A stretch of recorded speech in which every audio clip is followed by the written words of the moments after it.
This is the segmented skirt panel with one segment removed in the middle. We're now going to put this in place.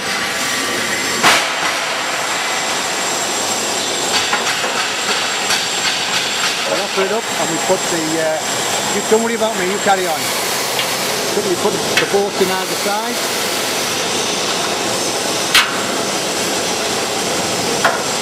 Okay. So it's loosely in place now.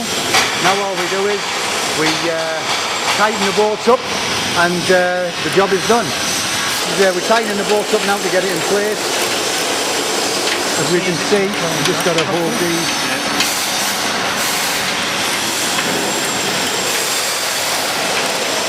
Build this with pneumatic, wouldn't it?